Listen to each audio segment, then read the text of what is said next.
What's up, everyone? Welcome back to the channel. Boozer here. Thanks for stopping by. Hopefully, you guys have a good Friday so far and you guys got a good weekend lined up. In this video here, I just want to give you guys a reminder, a nudge, a public service announcement. Maybe use my content creator slash influencer powers on you guys. But I want to first talk about something with this Mavara fusion that we currently have ongoing. I did do a survey. I did do a quick survey here about Mavara and I put that on my channel. So 5.6K of you guys voted during this poll here, and 79% of you guys are going for Mavara. Now, that isn't the bad thing. That's good. Mavara is a great champion. Therefore, a lot of people are going for her. That's awesome.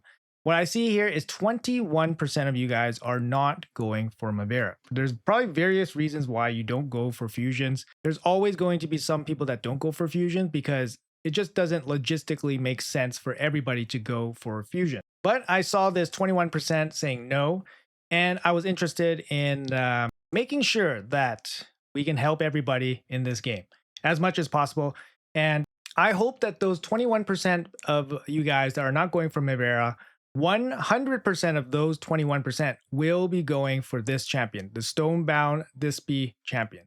I think if you cannot walk away from this fusion with Mavara, you guys should 100,000,000% go for this champion, Stonebound Thisbe. I did do a showcase on this champion. You guys can check it out. I geared it out in reasonable gear, put her in a reasonable team, and she performed extremely well. Her kit is very good, guys. We can take a quick look here just to refresh some of you guys. She's got an A1 decrease attack with a little bit of turn meter steal. The decrease attack is not 100% chance. It's only a 50% chance, but this decreased attack will help you guys against some key bosses, especially if you guys are starting out. Going against a clan boss, for example, decreased attack will prolong your fight, giving your team the opportunity to deal more damage. And she has it on her A1, which means she can apply it with counterattacks, ally attacks, etc., etc.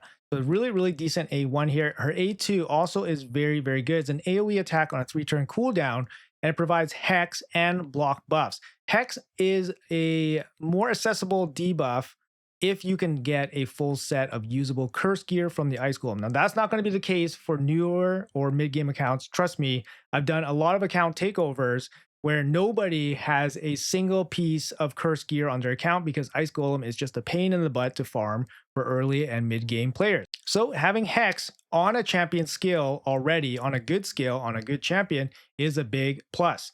Block buffs also very important, especially for areas like Hydra, where block buffs is basically 100% must bring, or else your team's going to suffer horribly. And she has both of these abilities on the same ability on a 3-turn cooldown, and it's an AoE, so it's very good. This is exactly what you want, guys, especially against Hydra. But block buffs in general is obviously very strong in a lot of areas.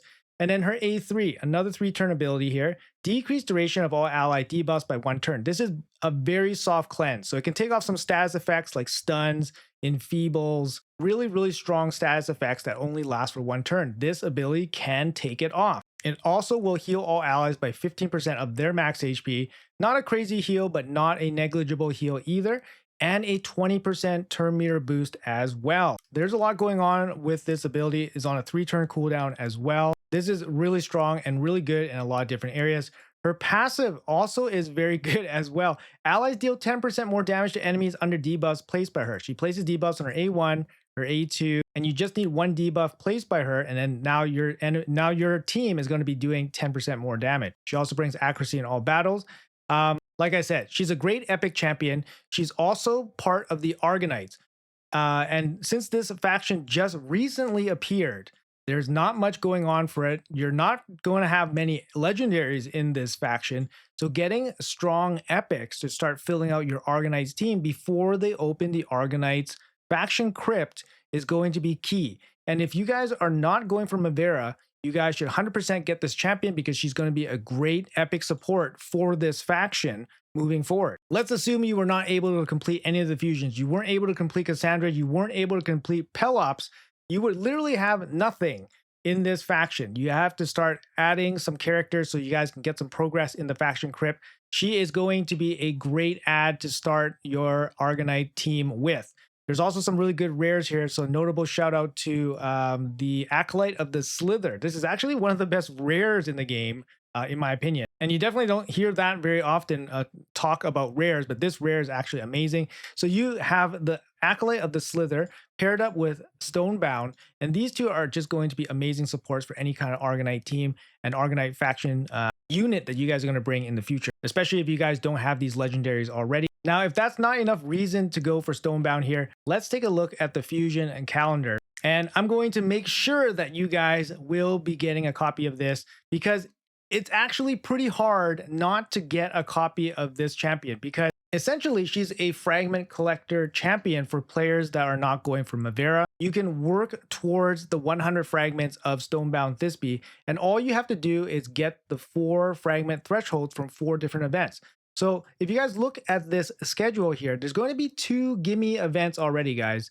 These 2 classic arena events, as long as you keep up with your classic arena, if you're in gold tier, I would imagine you should be at least in low gold.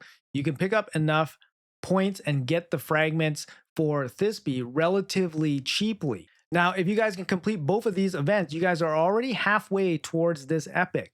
At that point, you guys basically have to assess your account to see which one of these other events you guys can actually complete. It might be, it might be a summon rush. Maybe you guys got some shards. Maybe you guys can handle the champion chase, for example, for maybe 25 of the fragments perhaps. And then lastly, you guys maybe can spend some training, maybe some potions can go into like the training events and then just pick up the 25 thresholds there. So there's definitely some flexibility here. I want to show you guys the schedule here again. And like I said, you guys basically have half of this epic guaranteed just by participating in the classic arena. And then the other half, you guys just have to figure out based on your own account what resources you have and which ones of these events you guys can target for the remaining threshold fragments, right? Oh, and one more thing, guys. If that's not enough reason to actually go and pick up this champion here, if you guys are able to accumulate 100 fragments of Stonebound Thisbe, you guys can actually save her in this summoning portal to be summoned at a future date. So you guys can pull her during a champion chase, during CBC for some additional value if you guys want to do that. If you guys have no immediate need for her, but you guys know you guys will need her in the future, for example, faction crypts, you guys can save her, pull for the future. Now, this doesn't apply to Mavara herself. She needs to be pulled, fused and pulled, sorry, in 1 week and 5 days. But Stonebound does not. Stonebound can stay here forever. She can stay here forever if you want, and you can pull her at the more opportune times so you guys can get some additional value. She's worth 250 champion chase points, for example, and that might be a make or break for you sometime in the future, perhaps for a fusion or something. So she keeps paying dividends. So like I said, guys, there's no reason for you guys not to jump into this unless, you guys are super casual in the game and you guys literally spend no time playing the game. But I highly, highly encourage you guys to jump in and grab at least 1 copy of Stonebound if you guys are not going for Mavara, because she's hella accessible, guys. She's hella accessible. Half of her is already there just by completing the 2 arena events. And then you have 2 weeks to complete, 2 more events there, right? If you guys are struggling, for example, in like dungeon events, just do lower level dungeons, spend a little extra gems, lose a little bit of efficiency, at least just get those points done, get those fragments, and then just cash her in, keep her in the fragment portal for as long as you need to, summon her when the crypts open, and then you have a super solid epic support champion, or just summon her right away. And you guys can use her and put her in your squads right away. Like I said, she's incredible. She's going to be a huge carry for your Hydra teams. She's good in dungeons against waves. But yeah, you guys can check out the showcase on her if you guys want to see more practical uses for her. Anyways, guys, that's going to be it for the video. Just a quick reminder for everybody. None of those events have started yet, the arena events. I just wanted to get this video out before those arena events start popping out. And I wanted to make sure that 100% of you guys get something out of this fusions, whether it's going to be Mavara or this incredibly good Stonebound Thisbe epic. I don't usually make these epic plugs, but this champion, I think, is going to help a lot of people, and I think she's really good. There's a lot of good reasons to go for her, so I highly encourage you guys to consider it. Anyways, guys, that's going to be it for the video. Let me know in the comments below what you guys think. Do you guys agree? Are you guys going for her, at least, if you guys aren't going for Mavara? Let me know in the comments. Once again, have a great Friday, have a great weekend, and I'll see you guys in the next video.